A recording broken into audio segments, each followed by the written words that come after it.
Hello friends, welcome back to my channel English class. Dear friends, आज तक मैंने आपको कराया direct sentence change into indirect. Direct sentence को इनडायरेक्ट में कैसे बदलते हैं ये मैंने आज तक आपको सिखाया। मेरे अब तक के वीडियो आप देख सकते हैं उसमें कि डायरेक्ट इनडायरेक्ट में क्या नियम होते हैं, किस तरह से किस रूल को प्रयोग किया जाता है, असर्टिव सेंटेंस का इनडायरेक्ट कैसे बनाया जाता है, इंटेरोगेटिव का कैसे बनाया जाता है, इम्परेटिव का कैसे बनाया जाता है। आप मेरे अब तक के सारे वीडियो देख करके डायरेक्ट इनडायरेक्ट बड़ी आसानी से सीख सकते हैं। डियर स्टूडेंट, आज का टॉपिक है active sentence change into passive, यानी एक्टिव वॉइस को पैसिव वॉइस में कैसे बदलते हैं।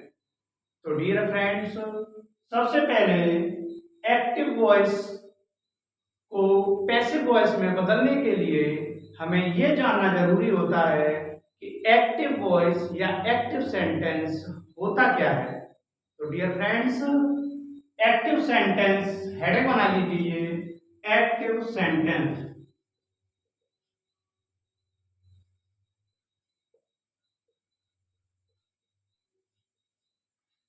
हेडिंग बना लीजिए एक्टिव सेंटेंस। अब इसके अंतर्गत आपको लिखना है, एक्टिव सेंटेंस के अंतर्गत कर्ता यानी सब्जेक्ट की प्रधानता होती है, अर्थात इसके अंतर्गत यानी एक्टिव सेंटेंस के अंतर्गत जो कुछ भी कार्य किया जाता है वह सब्जेक्ट के द्वारा किया जाता है। जो कुछ भी कार्य किया जाता है वह सब्जेक्ट के द्वारा किया जाता है। ये एक्टिव सेंटेंस की डेफिनेशन हो जाती है। और उसके बाद आता है पैसिव सेंटेंस। आप पैसिव सेंटेंस हेड बना लीजिए, पैसिव।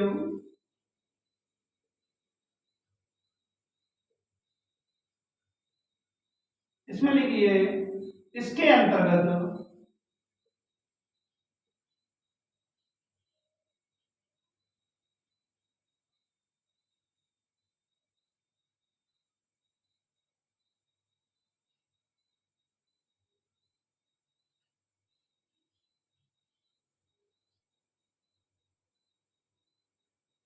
ऑब्जेक्ट, ऑब्जेक्ट यानी कर्म, यानी कर्म की प्रधानता होती है।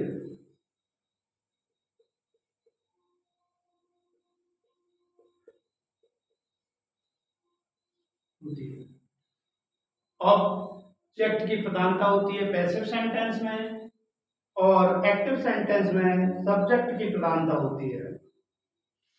डियर फ्रेंड्स, इसके बाद ये डेफिनेशन हो जाने के बाद आपको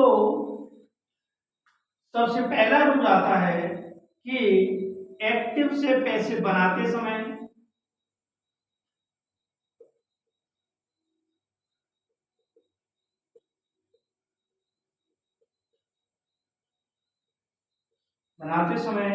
एक्टिव से पैसिव बनाते समय सब्जेक्ट को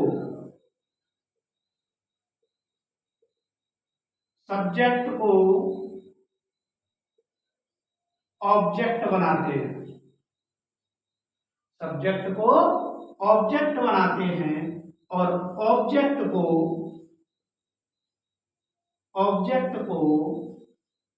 सब्जेक्ट बनाते हैं।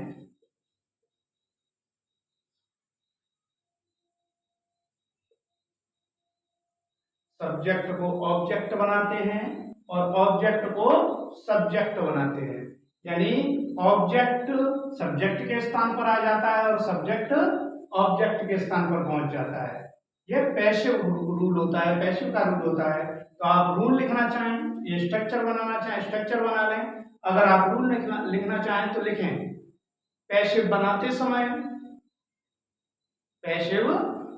समय सब्जेक्ट को ऑब्जेक्ट बनाते हैं, सब्जेक्ट को ऑब्जेक्ट बनाते हैं और ऑब्जेक्ट को सब्जेक्ट बनाते हैं। सब्जेक्ट को ऑब्जेक्ट बनाते हैं और ऑब्जेक्ट को सब्जेक्ट बनाते हैं। ठीक है डियर फ्रेंड्स।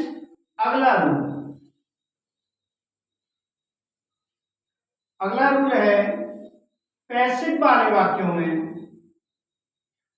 डियर फ्रेंड्स, इससे पहले एक तो है, इधर लिखना है सब्जेक्ट और इधर लिखना है ऑब्जेक्ट। जैसे सब्जेक्ट है आई, आई का ऑब्जेक्ट हो जाता है मी। वी, वी का हो जाएगा अस। यू, यू का यू ही रहता है ही का ऑब्जेक्ट हो जाता है हिम। शी का ऑब्जेक्ट हो जाता है हर।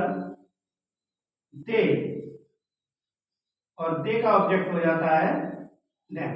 आप वीडियो को थोड़ा रोक करके, स्टॉप करके आप ये टेबल बना सकते हैं।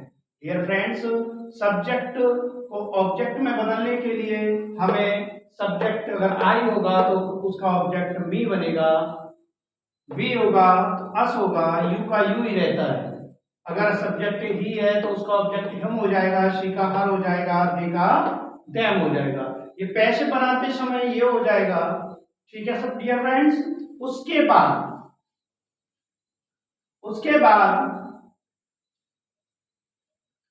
उसके बाद एक रूल है पैसिव वाले वाक्यों में।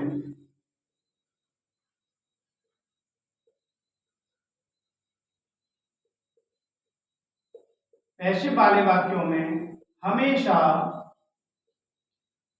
मेन वर्ब की थर्ड फॉर्म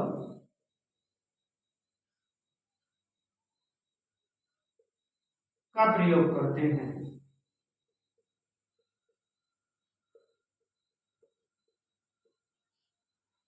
मेन वर्ब की थर्ड फॉर्म का प्रयोग करते हैं पैसिव बनाते समय डियर फ्रेंड्स। हमेशा कौन सी फॉर्म यूज होगी? मेन वर्ब की थर्ड फॉर्म। चाहे वो इंटेरोगेटिव का पैसिव हो, चाहे वो असर्टिव का पैसिव हो, चाहे वो इंपरेटिव का पैसिव हो, हमेशा थर्ड फॉर्म का ही प्रयोग किया जाएगा। नेक्स्ट रूल है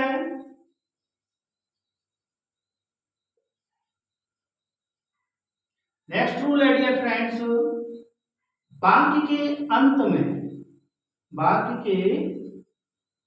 में न्यू ऑब्जेक्ट को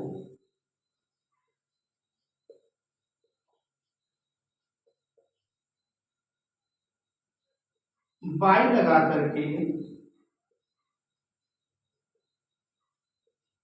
जोड़ देते हैं।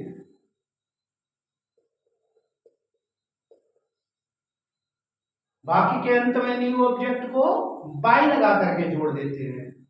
ये बेसिक पहचान हो गई पैसिव की। एक नोट पॉइंट होता है कि पैसिव केवल 8 टेंस का बनता है डियर फ्रेंड्स।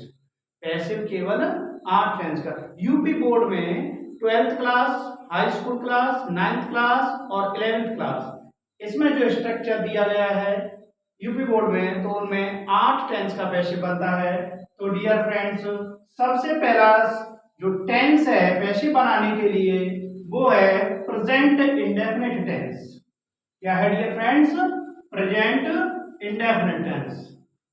तो देखो, प्रेजेंट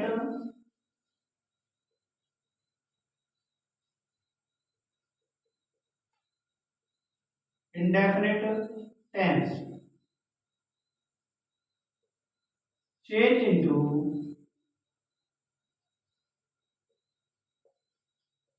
पैसिव।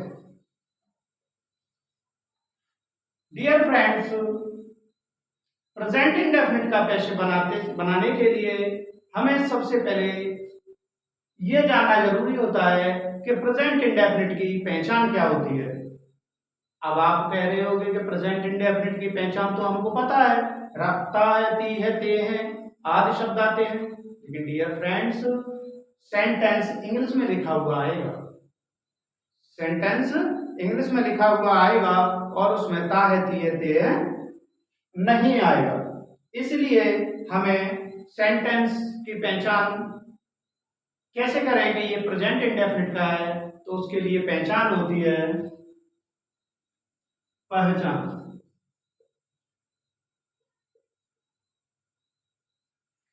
पहचान होती है वे वाक्य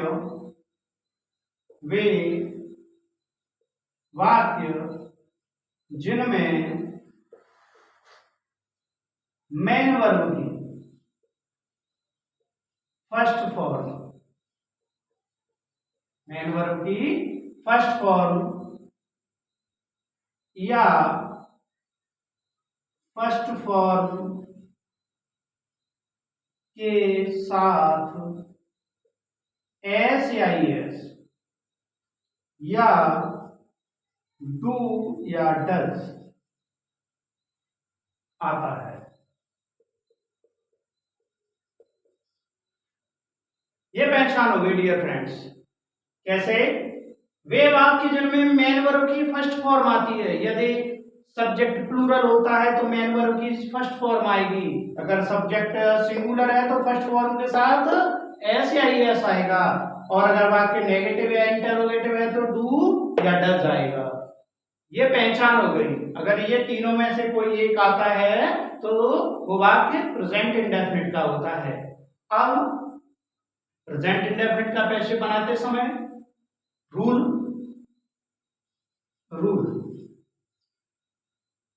प्रेजेंट इंडेफिनिट का पैसिव बनाते समय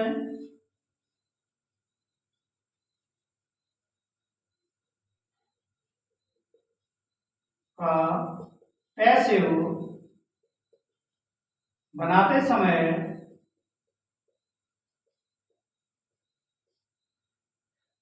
हेल्पिंग वर्ब इज एमआर का प्रयोग करते हैं।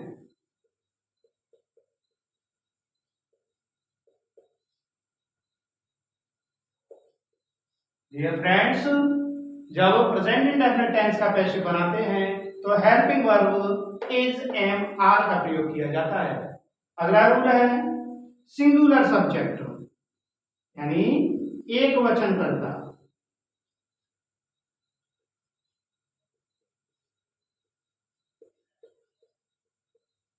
एक वचन कर्ता के साथ इज,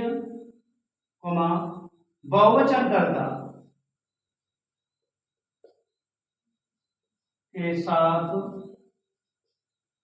आर और आई के साथ एम का प्रयोग करते हैं।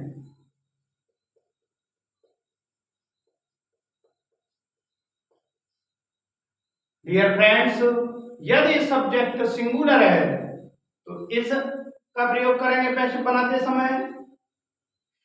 प्रेजेंट इंडेफिनिट का पैसिव बनाते हैं तो helping verb is am are लगाते हैं। सिंगुलर सब्जेक्ट के साथ इज लगाते हैं। बहुवचन के साथ प्लूरल सब्जेक्ट के साथ आर लगाते हैं और आई के साथ, डियर फ्रेंड्स, आई के साथ एम का प्रयोग करते हैं। ठीक है। अगला रूल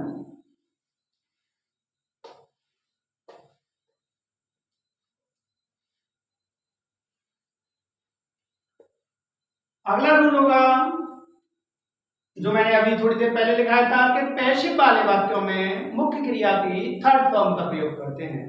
डियर फ्रेंड्स, पैसिव वाले वाक्यों में मुख्य क्रिया की थर्ड फॉर्म का प्रयोग करते हैं। तो उसके बाद स्ट्रक्चर आता है पैसिव का सब्जेक्ट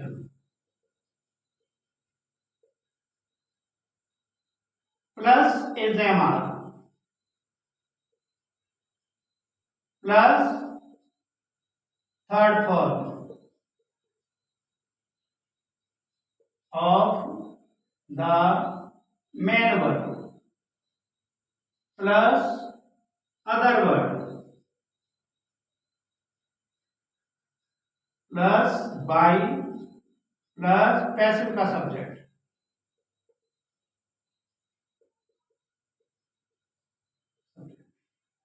डियर फ्रेंड्स, ये स्ट्रक्चर है, आप इसे नोट कर सकते हैं। आप वीडियो को रोक करके स्टॉप करके इसे नोट कर लें। एक एग्जांपल देखें। द प्योन,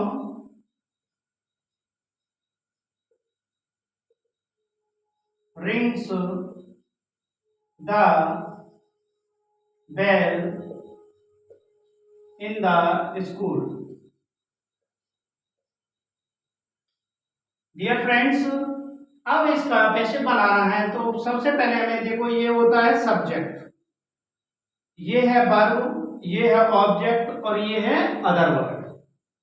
तो पैसे बनाते समय ऑब्जेक्ट का सब्जेक्ट बनाते हैं, ये ऑब्जेक्ट है तो ये सब्जेक्ट के स्थान पर आ जाएगा यहाँ पे द बेल।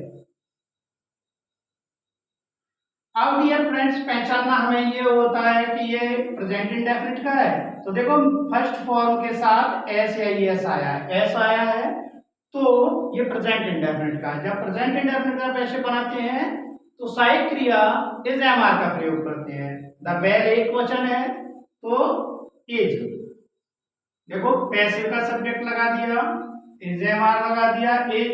अब लगेगा third form of the main verb, तो थर्ड फॉर्म रिंग, रिंग का थर्ड फॉर्म होता है रंग, द बेल इज रंग। अब ये friend third form of the main verb लगा दिया गया है तो उसके बाद क्या लगाना है, अदर वर्ड। स्ट्रक्चर में दिया हुआ है अदर वर्ड लगाना है, तो अदर वर्ड है in the school, in the school. उसके बाद क्या दिया है, बाई, तो बाई लगाना है। उसके बाद पैसिव का सब ऑब्जेक्ट, तो पैसिव का सब्जेक्ट का ऑब्जेक्ट बनाते हैं the peon, by the peon. Dear friends, इस तरह से आप पैसे बना सकते हैं प्रेजेंट इंडेफिनिट का। एक सेंटेंस और देखिएगा, कराते हैं क्योंकि गर्मी बहुत ज्यादा है। इसके बाद अगले वीडियो में हम आपको बताएंगे नेगेटिव सेंटेंस और इंटरोगेटिव सेंटेंस का इनडायरेक्ट कैसे बनाते हैं। एक सेंटेंस और देखिएगा क्योंकि गर्मी बहुत ज्यादा है फ्रेंड। देखो, my father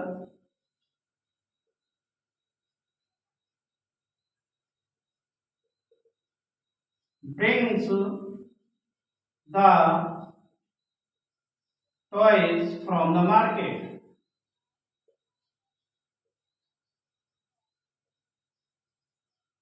My father brings the toys from the market. तो डियर फ्रेंड्स ये सब्जेक्ट है, ये वर्ब है, ये ऑब्जेक्ट है और ये अदर वर्ड है। द टॉयज इधर आ जाएगा, द टॉयज, पैसिव का सब्जेक्ट लगा दिया हमने द टॉयज। अब उसके बाद स्ट्रक्चर में दिया है इज एम आर, तो द टॉयज सिंगुलर है या प्लूरल, तो डियर फ्रेंड्स प्लूरल है ये तो आर लगेगा, क्या लगेगा, आर, द टॉयज आर। उसके बाद थर्ड फॉर्म ब्रिंग की brought, brought B R O U G H T, the toys are brought. अब अदर वर्ड लगाना है फ्रॉम द मार्केट,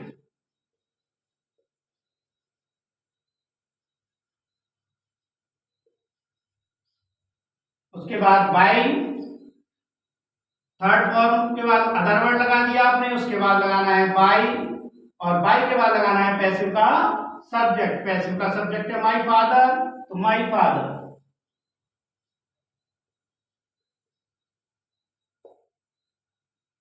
इस तरह से डियर फ्रेंड्स आप पैसिव प्रेजेंट इंडेफिनिट का टेंस चेंज कर सकते हैं पैसिव में।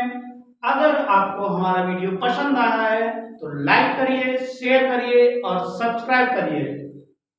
राधे राधे।